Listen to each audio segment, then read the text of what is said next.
Well, first this evening, more than 40,000 Cameroonian refugees have crossed the border into Nigeria over the past few months. Now, that's according to Nigerian authorities.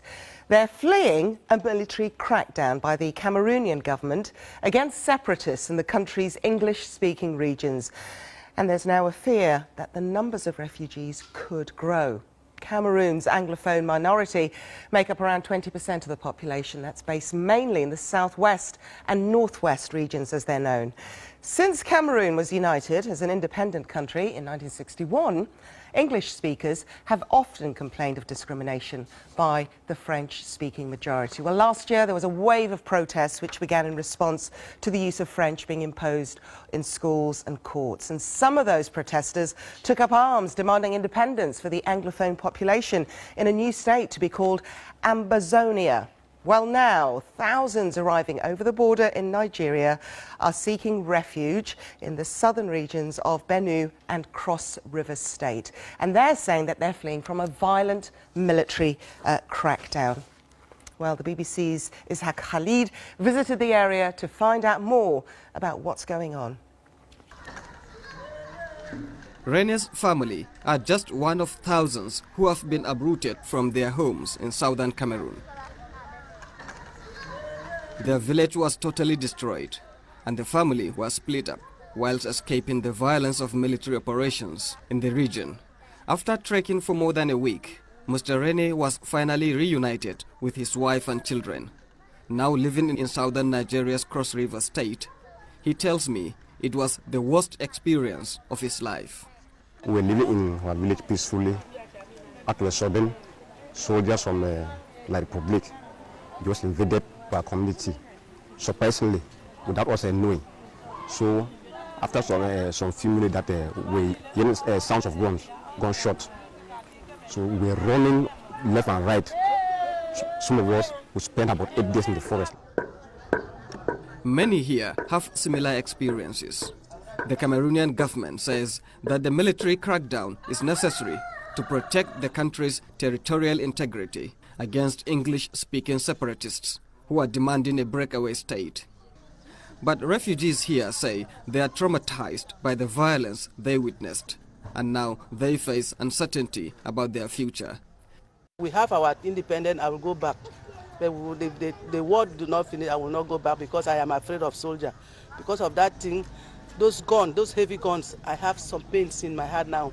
If I hear gun do, my heart used to go inside like I want to die. This is the border between Nigeria and Cameroon. Where I'm standing is Nigeria. Just across the river is Cameroon. The refugees used to cross over by boats, but I'm told now they can't because the Cameroonian security forces are patrolling the area just about a kilometer away from here. So they now rely on footpaths through the bush to cross over to Nigeria. Despite difficult terrain, more than 40,000 have crossed into Nigeria so far. With no official camps, they have integrated into local communities. They face chronic food shortages and a lack of health care and education. The Nigerian authorities say they are doing what they can. Well, so far it's been a very hectic experience and a sad one indeed for you to see an influx of people, especially when you have not budgeted for them. It becomes very difficult for you to see how you can, assemble them and not talk about feeding them. Aid agencies warn that refugee numbers here could swell to more than 1 million in the coming months unless normality returns to southern Cameroon. Ishaq Khalid, BBC News, on the Nigeria-Cameroon border. OK, let's get the latest on this, and I'm joined by Antonio Jose Kanyandula, a senior representative to Nigeria for the UNHCR. Thank you very much for joining us here on Focus on Africa. How worried are you then about the situation that's developing just over the border in Nigeria? Well, thank you very much. It is really worrying in the sense that in the absence of a solution, we will continue receiving more and more refugees. And we're going into April, mid-April, the rains start and it becomes very difficult to rescue and support refugees.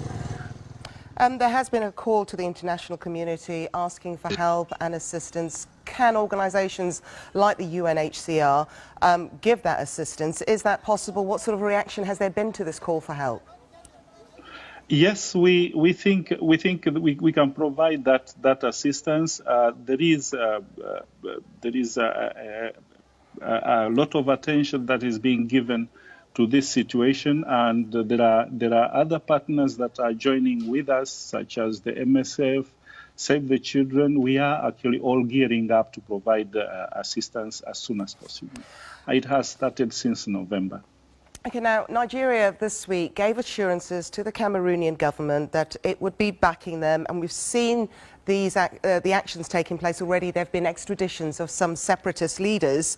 How much more perilous do you think this makes, the situation becomes now for those refugees? And in fact, how legal are these extraditions by Nigeria? Well, first of all, that's a very complex situation here, because when you have also a military conflict in Cameroon, you also need to make sure that those who are asking for asylum are genuine refugees and asylum seekers. What we have had so far, it worries us, and the deportation, we have already made that representation to the government, that if people have already been registered as asylum seekers, they should be given the opportunity of a hearing before any other action is taken. So it is a worrying situation. Okay, Mr. Antonio Jose Kanyandula, thank you so much for your time. Thank you.